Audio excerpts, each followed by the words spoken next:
Le cri d'Adrien déchira la nuit parisienne, un hurlement de rage et de douleur qui ricocha sur les murs de la petite ruelle derrière l'hôtel de ville. « Tu ne peux pas me forcer à être quelqu'un d'autre, maman !» lança-t-il, les poings serrés, les larmes traçant des sillons sur ses joues. Face à lui, Claire Beaumont, sénatrice respectée et figure de proue du Parti conservateur, le regardait comme si elle voyait un étranger. Adrien avait toujours été son fils d'or, celui qu'elle exhibait avec fierté lors des dîners mondains, celui dont les notes parfaites à la Sorbonne et le sourire éclatant faisaient d'elle une mère comblée. Mais ce soir, dans cette ruelle où la pluie commençait à tomber, tout avait changé. Il venait de lui dire la vérité, il aimait Lucas, un homme. Et Claire, dont le visage s'était figé en une grimace de déni, avait répondu par un ultimatum glacial. « Tu peux choisir, Adrien. Lui ou ta famille. » Le cœur d'Adrien battait à tout rompre. Il n'avait jamais voulu en arriver là. Toute sa vie, il avait marché dans les pas de sa mère, une femme de pouvoir, admirée et crainte, dont la carrière politique reposait sur des valeurs traditionnalistes. Claire Beaumont était une figure incontournable du Sénat, une oratrice brillante qui défendait avec ferveur l'ordre moral et la famille française idéale. Adrien, son unique enfant, était censé incarner cette perfection. Mais il ne pouvait plus jouer ce rôle. Lucas, adossé contre un lampadaire, observait la scène en silence. Ses yeux sombres, pleins d'une tendresse mêlée d'inquiétude, ne quittaient pas Adrien. Ils s'étaient rencontrés 6 mois plus tôt, dans une librairie du Marais, lors d'une soirée de poésie. Lucas, avec son rire facile et son amour pour les vieux livres, avait bouleversé la vie d'Adrien. Pour la première fois, il s'était senti vu, aimé pour ce qu'il était vraiment, et non pour l'image que sa mère avait construite autour de lui. « Adrien, ne fais pas ça », murmura Claire, sa voix tremblante d'une colère contenue. « Tu sais ce que ça signifie. Tu seras fini. Plus de Sorbonne, plus d'héritage, plus rien. Je ne laisserai pas mon fils devenir. Ça. » « Ça ?» répéta Adrien, la voix brisée. « C'est moi, maman. C'est qui je suis. » Claire détourna le regard, comme si ces mots la brûlaient. Elle ajusta son écharpe de soie, un geste mécanique pour reprendre contenance, puis tourna les talons. « Tu as jusqu'à demain pour changer d'avis, » lança-t-elle sans se retourner. « Sinon, tu n'es plus mon fils. » Le silence retomba, seulement troublé par le bruit de la pluie sur les pavés. Adrien sentit ses jambes trembler, mais avant qu'il ne s'effondre, Lucas fut là, ses bras l'enveloppant comme un rempart contre le monde. « Je suis là », murmura Lucas, son souffle chaud contre l'oreille d'Adrien. « On vas s'en sortir. » Mais Adrien savait que ce n'était que le début. Sa mère n'était pas femme à abandonner. Elle avait le pouvoir, les relations et une détermination féroce. S'il persistait, elle ferait tout pour l'effacer, de sa vie, de son monde, de son héritage. Et pourtant, dans les bras de Lucas, il sentit une lueur d'espoir. Pour la première fois, il voulait se battre pour lui-même. Le lendemain matin, Adrien se réveilla dans le petit appartement de Lucas, un 2 pièces modeste près de la Bastille. Les murs étaient couverts d'affiches de concerts et de dessins au fusain, un contraste frappant avec l'hôtel particulier de sa mère dans le 7e arrondissement. Il n'avait pas dormi. Chaque mot de Claire tournait en boucle dans sa tête. « Tu n'es plus mon fils. » Ces mots étaient une lame, mais ils avaient aussi brisé quelque chose en lui, une chaîne qu'il n'avait jamais osé regarder en face. Lucas entra dans la pièce, un café à la main. « Tu as l'air épuisé, » dit-il doucement, posant la tasse sur la table basse. « Tu veux en parler ?» Adrien secoua la tête. « Je ne sais même pas par où commencer. Elle va me détruire, Lucas. Elle a les moyens de le faire. » Lucas s'assit à côté de lui, sa main trouvant celle d'Adrien. « Elle peut essayer, mais elle ne te connaît pas comme moi. Tu es plus fort que tu ne le crois. » Adrien esquissa un sourire triste. Il voulait y croire, mais la peur le rongeait.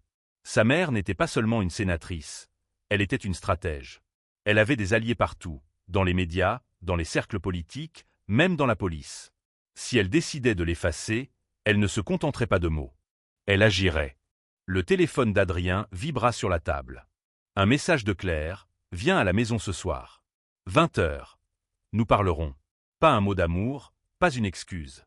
Juste un ordre. » « Qu'est-ce que je fais ?» demanda Adrien, montrant l'écran à Lucas. Lucas fronça les sourcils. « C'est un piège. Elle veut te faire plier. Mais si tu y vas, je viens avec toi. » Adrien hésita. Il savait que confronter sa mère avec Lucas à ses côtés serait comme jeter de l'huile sur le feu. Mais il ne pouvait plus reculer. « D'accord, » murmura-t-il. « On ira ensemble. » Ce soir-là, l'hôtel particulier des Beaumont, avec ses lustres en cristal et ses tapis persans, semblait plus intimidant que jamais. Claire les attendait dans le salon, assise dans un fauteuil comme une reine sur son trône.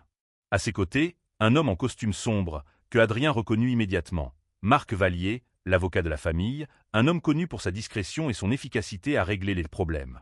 « Adrien, » commença Claire, sans même un regard pour Lucas. « Je t'ai donné une chance. Es-tu prêt à revenir à la raison ?» Adrien sentit la main de Lucas serrer la sienne. Il prit une profonde inspiration. « Maman, je t'aime. Mais je ne peux pas être ce que tu veux. J'aime Lucas. Et je ne vais pas m'excuser pour ça. » Le visage de Claire se durcit. « Alors tu choisis la honte. » « Très bien. Marc, explique-lui. » L'avocat s'éclaircit la gorge, posant une pile de documents sur la table. « Adrien, votre mère a décidé de vous retirer de son testament. Vos comptes bancaires, votre accès à la Sorbonne, tout sera suspendu dès demain. Si vous persistez, nous avons aussi des moyens légaux de protéger la réputation de Madame Beaumont. » Adrien sentit son monde s'effondrer. Lucas, lui, explosa. « C'est une menace ? Vous pensez pouvoir intimider quelqu'un pour qu'il renie qui il est. » Claire se leva, ses yeux lançant des éclairs. « Vous, jeune homme, n'avez rien à faire ici. Sortez de ma maison. » Mais Adrien se planta devant elle. « Non, maman. C'est toi qui ne comprends rien. Tu veux m'effacer? Vas-y. Mais je ne disparaîtrai pas. » La tension dans la pièce était suffocante. Claire, pour la première fois, sembla vaciller. Mais elle se reprit vite. « Tu regretteras ça, Adrien, » dit-elle avant de quitter la pièce, marque sur ses talons. Dans les jours qui suivirent, la machine de Claire se mit en marche. Adrien fut expulsé de son appartement universitaire, ses cartes bancaires bloquées. Des rumeurs commencèrent à circuler dans les cercles parisiens. Le fils Beaumont, autrefois si prometteur, avait perdu la tête. Mais Adrien n'était pas seul. Lucas, avec l'aide de leurs amis du Marais, trouva un moyen de le loger dans une coloc solidaire. Ensemble, ils commencèrent à construire une résistance, un réseau de soutien face à la tempête que Claire avait déclenchée. Mais Adrien savait que sa mère n'en resterait pas là. Elle avait des plans, des contacts et une ambition dévorante. Et lui, il avait Lucas, son courage et une vérité qu'il refusait de cacher. La bataille ne faisait que commencer. Les jours suivants furent un tourbillon de chaos et de détermination.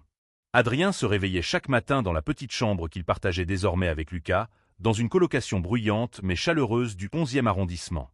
Les murs, tapissés de posters de manifestations pour les droits LGBT, semblaient lui murmurer du courage. Mais dehors, le monde semblait s'effondrer. Les rumeurs orchestrées par Claire gagnaient du terrain. Un article dans un journal conservateur titrait « Le fils prodige des Beaumont, une chute dans la déchéance ». Adrien n'avait pas besoin de lire la suite pour savoir que sa mère était derrière chaque mot. Lucas, toujours à ses côtés, faisait de son mieux pour le protéger. « Ils peuvent écrire ce qu'ils veulent, » disait-il, un sourire en coin. « Ils ne savent pas qui tu es. » Mais Adrien sentait le poids de chaque regard dans la rue, de chaque chuchotement. Il n'était plus seulement le fils de Claire Beaumont. Il était devenu un symbole, une cible. Un soir, alors qu'il rentrait d'un café dans le Marais, Adrien reçut un appel anonyme. Une voix grave, déformée, murmura « Abandonne, Adrien, ou ça finira mal. » Le sang d'Adrien se glaça. Il raccrocha sans répondre, mais ses mains tremblaient. Lucas, qui avait entendu, saisit le téléphone et le posa sur la table. « C'est elle, n'est-ce pas ?»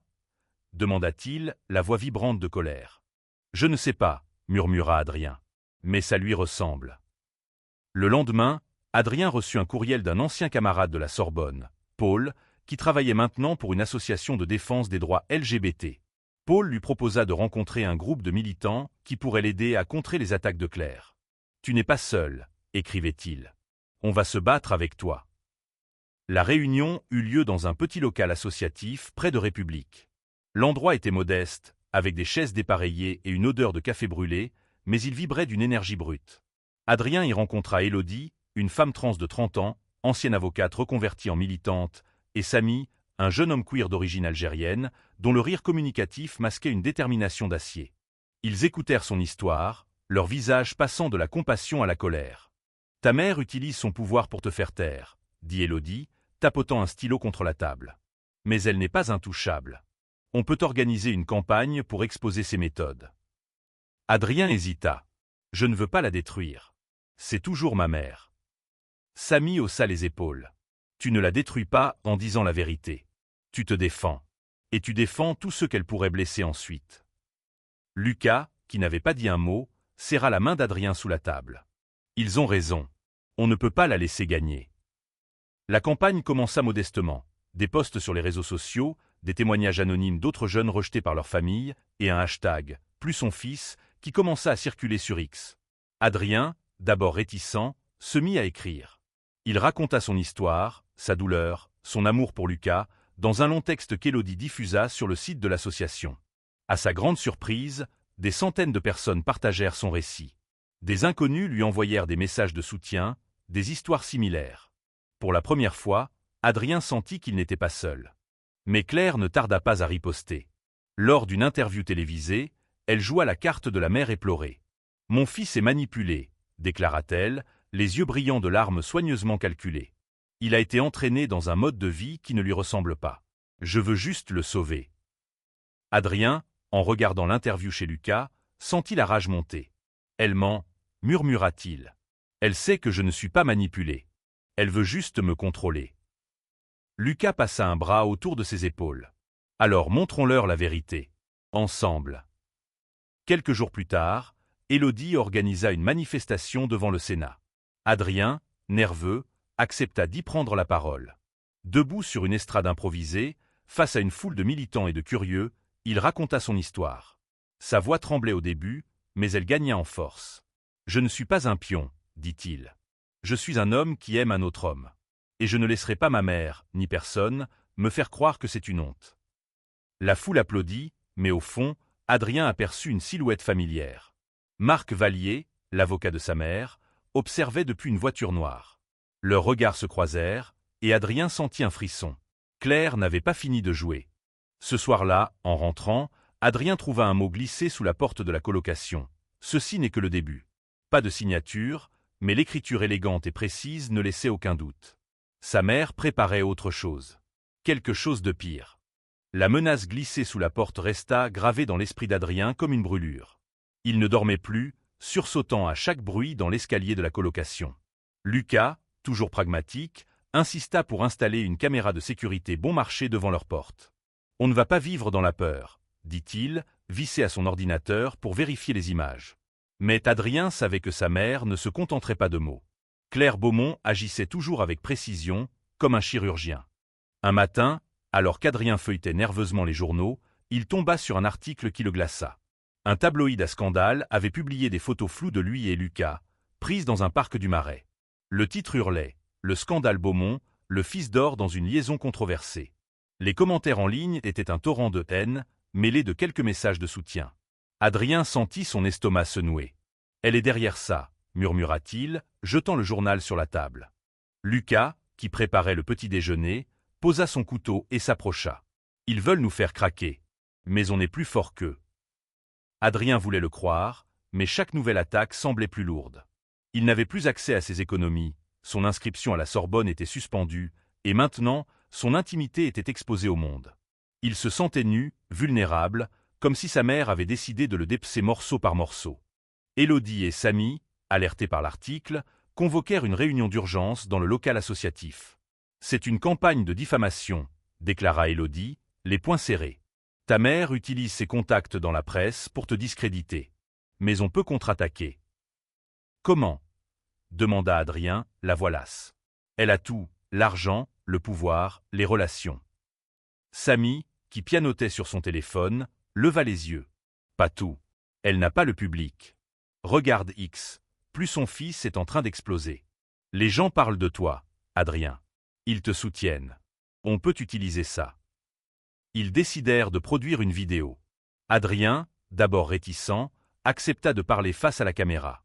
Assis dans le local, éclairé par une simple lampe de bureau, il raconta tout, l'amour de sa mère, autrefois si chaleureux, transformé en rejet, les menaces voilées, les tentatives de le faire taire. Lucas, hors champ, lui lançait des regards d'encouragement.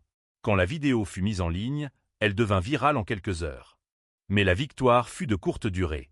Le lendemain, Adrien reçut un appel de la Sorbonne. Son dossier avait été réexaminé pour des raisons administratives et il était officiellement expulsé. Aucun recours possible. Il raccrocha, les mains tremblantes, et s'effondra sur le canapé. Lucas, qui venait de rentrer, le trouva en larmes. « Elle ne s'arrêtera jamais, » murmura Adrien. « Elle veut que je disparaisse. » Lucas s'agenouilla devant lui, prenant son visage entre ses mains. « Écoute-moi. Elle peut tout te prendre, mais pas ça. » Il posa une main sur le cœur d'Adrien. « Pas qui tu es. Pas nous. » Quelques jours plus tard, un événement inattendu changea la donne. Une journaliste indépendante, Camille Dubois, contacta Adrien via l'association. Camille travaillait pour un média en ligne connu pour ses enquêtes sans concession. Elle avait entendu parler de l'histoire d'Adrien et voulait creuser. « Je pense que votre mère n'agit pas seule, » dit-elle lors d'un rendez-vous dans un café discret de Montmartre. « Il y a des rumeurs sur un réseau de politiciens conservateurs qui financent des campagnes contre les droits LGBT. Si on trouve des preuves, on peut l'exposer. » Adrien, méfiant, échangea un regard avec Lucas. « Et si ça empire les choses ?» Camille haussa les épaules. « Ça peut. Mais rester silencieux, c'est lui donner la victoire. » Ils acceptèrent. Camille commença à fouiller, contactant des sources anonymes et recoupant des informations. Pendant ce temps, Adrien et Lucas continuèrent de participer aux actions de l'association, prenant la parole lors de rassemblements. Chaque discours renforçait Adrien, mais il sentait aussi la pression monter. Les menaces anonymes se multipliaient, des appels, des lettres, même un pneu crevé sur la vieille moto de Lucas. Un soir, alors qu'ils rentraient d'une manifestation, ils trouvèrent leur porte fracturée. Rien n'avait été volé, mais un message était griffonné au marqueur sur le mur. « Arrêtez, ou ça finira mal. » Adrien sentit la peur l'envahir, mais Lucas, furieux, attrapa son téléphone. « On va porter plainte. » « Ça suffit. » La plainte fut déposée, mais la police, sous pression, sembla traîner des pieds. Adrien commença à douter. Et si sa mère était vraiment intouchable? Et si tout cela ne servait à rien? Mais Lucas, Élodie et Samy refusaient d'abandonner. Ils organisèrent une nouvelle manifestation, plus grande, devant l'hôtel de ville. Cette fois, des médias internationaux étaient présents. Adrien monta sur scène, le cœur battant, et parla avec une force qu'il ne savait pas posséder. « Je ne suis pas un scandale, » dit-il. « Je suis un fils, un frère, un amant. Et je ne laisserai personne me faire taire. » La foule rugit. Mais dans l'ombre, Adrien savait que sa mère préparait sa prochaine attaque. Et cette fois, elle frapperait plus fort. Les semaines suivantes furent un jeu d'échecs cruel. Chaque mouvement d'Adrien et de ses alliés était contré par Claire avec une précision implacable. La manifestation devant l'hôtel de ville avait attiré l'attention, mais elle avait aussi durci la position de la sénatrice. Lors d'un discours au Sénat, elle dénonça les dérives d'une jeunesse manipulée par des idéologies dangereuses, un coup à peine voilé contre Adrien. Les médias conservateurs s'emparèrent de ces mots, amplifiant la vague de haine en ligne. Adrien, épuisé, se demandait parfois s'il avait la force de continuer. Mais Lucas était son ancre. Chaque soir, dans leur petite chambre, il lui rappelait pourquoi il se battait. « Ce n'est pas juste pour nous, » disait-il, ses doigts entrelacés avec ceux d'Adrien. « C'est pour tous ceux qui n'ont pas la chance d'avoir une voix. » Camille, la journaliste, revint avec des nouvelles. Elle avait découvert des emails compromettants entre Claire et un groupe de lobbyistes conservateurs. « Ils financent des campagnes de désinformation », expliqua-t-elle lors d'une réunion dans un café bondé de Saint-Germain-des-Prés. « Ta mère est impliquée dans un réseau qui vise à discréditer les militants LGBT. Si on publie ça, ça pourrait tout changer. » Adrien sentit son cœur s'emballer. Exposer sa mère publiquement était un pas qu'il n'était pas sûr de vouloir franchir. « Et si ça la détruit ?» demanda-t-il, la voix tremblante. Camille le regarda droit dans les yeux. « Elle t'a déjà presque détruit, Adrien. Tu veux la laisser continuer. » Lucas posa une main sur son épaule. « Tu n'as pas à décider tout de suite. Mais si on ne fait rien, elle ne s'arrêtera pas. » Quelques jours plus tard, un nouvel incident secoua leur fragile équilibre. En rentrant du travail, Lucas trouva un homme en costume qui l'attendait devant la colocation. « Monsieur Garnier, » dit l'homme, un sourire froid aux lèvres. « Madame Beaumont vous propose un marché. Quittez Adrien, et elle s'assurera que vous ayez une vie confortable. Persistez, et vous perdrez tout, comme lui. » Lucas, hors de lui, le repoussa. « Dites à Claire qu'elle peut garder son argent. Je ne vais nulle part. » Quand il raconta l'incident à Adrien, celui-ci sentit une rage nouvelle monter en lui. Sa mère ne se contentait plus de l'attaquer. Elle s'en prenait à Lucas, la seule personne qui le maintenait à flot. « Ça suffit, » dit-il, les dents serrées. « On va publier l'enquête. » Camille, Élodie et Samy se mirent au travail. L'article, publié sur le site du média de Camille, détaillait les liens de Claire avec des groupes d'extrémistes et leurs campagnes de diffamation. Les réactions furent immédiates. Sur X, Beaumont exposé devint viral. Des manifestations spontanées éclatèrent devant le Sénat, demandant des comptes. Mais Claire ne resta pas silencieuse. Lors d'une conférence de presse, elle nia tout en bloc, accusant Camille de mensonges orchestrés par des activistes. Elle joua de nouveau la carte de la mère désespérée, pleurant devant les caméras. « Je veux juste protéger mon fils », répéta-t-elle. Adrien, en regardant la conférence chez Élodie, sentit son cœur se serrer. Une partie de lui voulait encore croire qu'elle pouvait changer. Mais une autre, plus forte, savait qu'elle ne reculerait pas. Le lendemain, un coup de théâtre changea tout. Un ancien assistant de Claire, anonyme, contacta Camille avec des documents supplémentaires. Des enregistrements où Claire discutait de moyens d'éliminer le problème que représentait Adrien.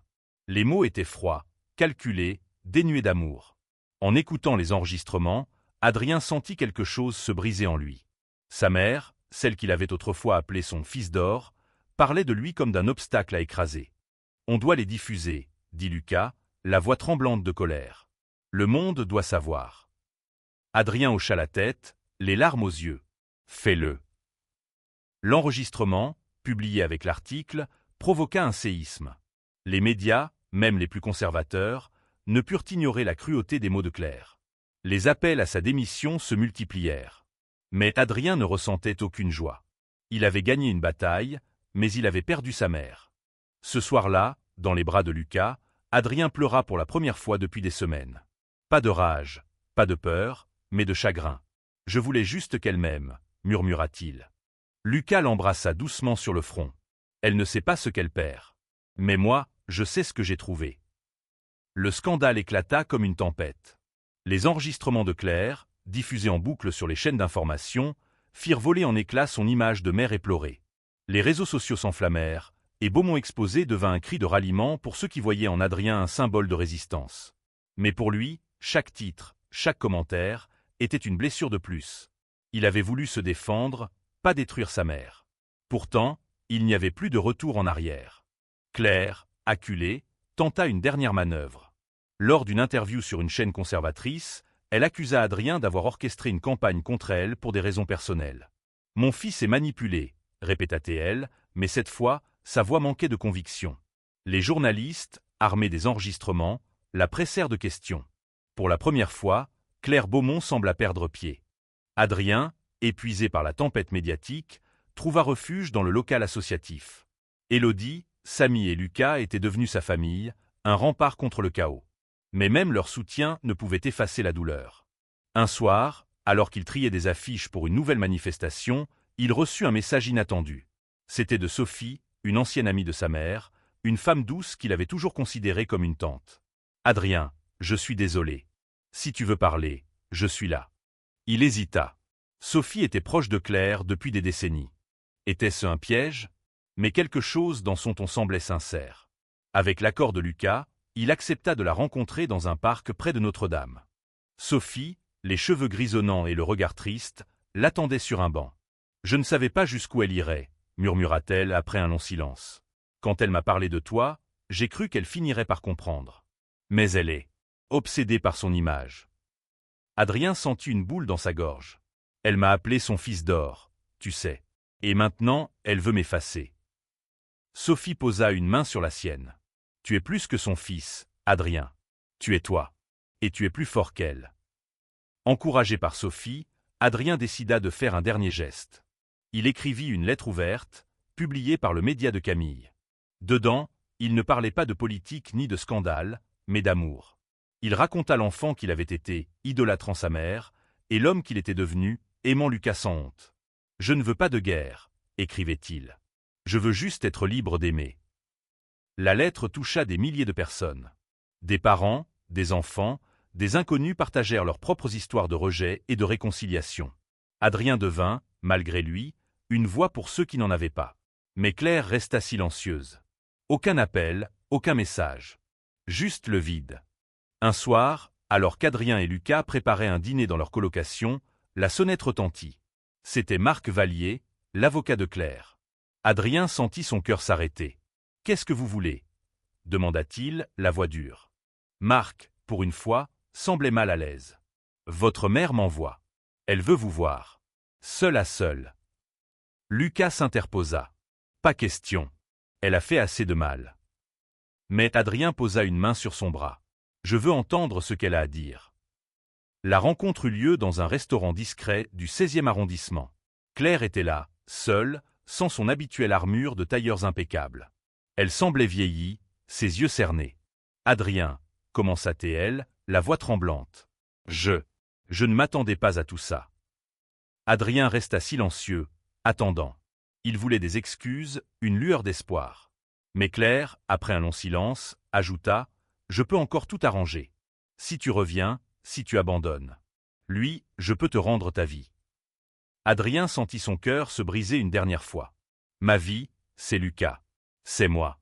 Et tu ne l'as jamais compris. » Il se leva et partit, laissant Claire seule à la table. Dehors, Lucas l'attendait sous la pluie. Sans un mot, ils s'enlacèrent, et Adrien sut qu'il avait fait le bon choix.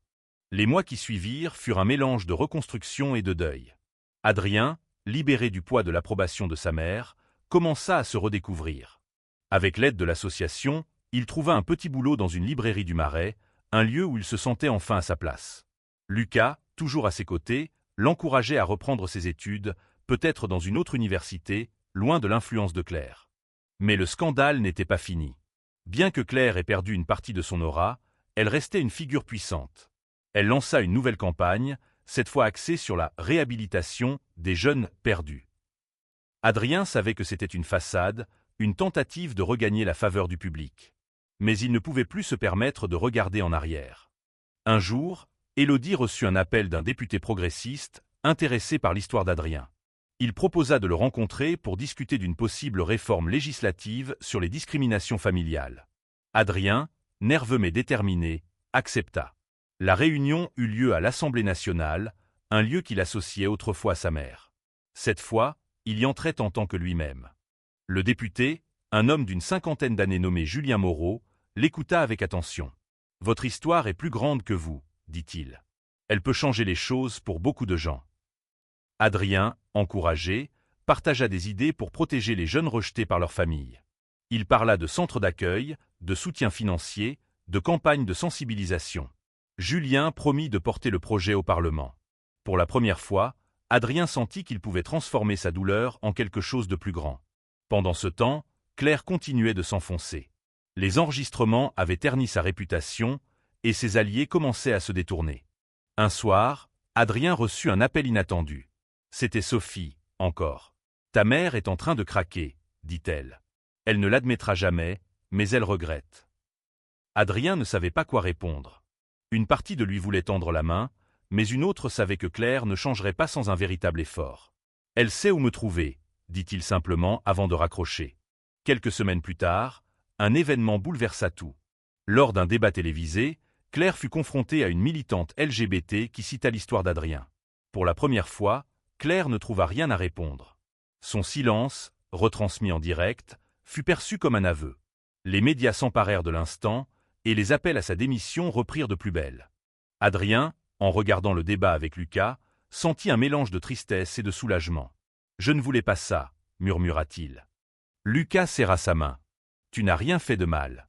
Tu as juste été toi. » Ce soir-là, Adrien rêva de son enfance. Il se revoyait, petit garçon, courant dans le jardin de l'hôtel particulier, sa mère riant à ses côtés. À son réveil, il pleura, mais ses larmes étaient différentes. Elles étaient un adieu. Pas à sa mère, mais à l'idée qu'il pourrait un jour la ramener à lui. 1 an après le début du scandale, Adrien avait changé. Il n'était plus le jeune homme terrifié qui avait affronté sa mère dans une ruelle. Il était devenu une voix, un symbole, mais surtout un homme qui apprenait à s'aimer. Avec Lucas, il avait construit une vie simple mais pleine de sens. Il parlait d'avenir, de voyage, peut-être d'un mariage un jour. L'association d'Élodie et Samy prospérait, portée par la visibilité qu'Adrien leur avait apportée. Leur projet de loi, inspiré par son histoire, avançait lentement mais sûrement au Parlement. Adrien, bien que toujours intimidé par les projecteurs, continuait de prendre la parole lors d'événements. Chaque mot qu'il prononçait était une victoire sur le silence que sa mère avait voulu lui imposer. Un jour, alors qu'il travaillait à la librairie, Adrien reçut une lettre. L'écriture était celle de Claire. Pas d'entête officielle, pas de ton autoritaire. Juste quelques mots. Adrien, je veux te voir. S'il te plaît. Il montra la lettre à Lucas, qui fronça les sourcils. Tu lui fais confiance.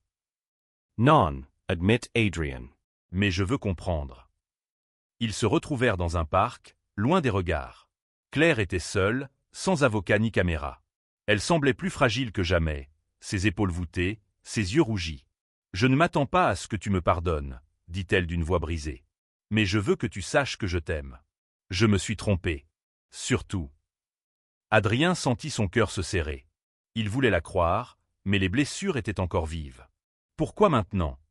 demanda-t-il. « Parce que je t'ai perdu, » murmura-t-elle. « Et je ne veux pas que ce soit pour toujours. » Ils parlèrent pendant des heures, pour la première fois sans colère ni ultimatum.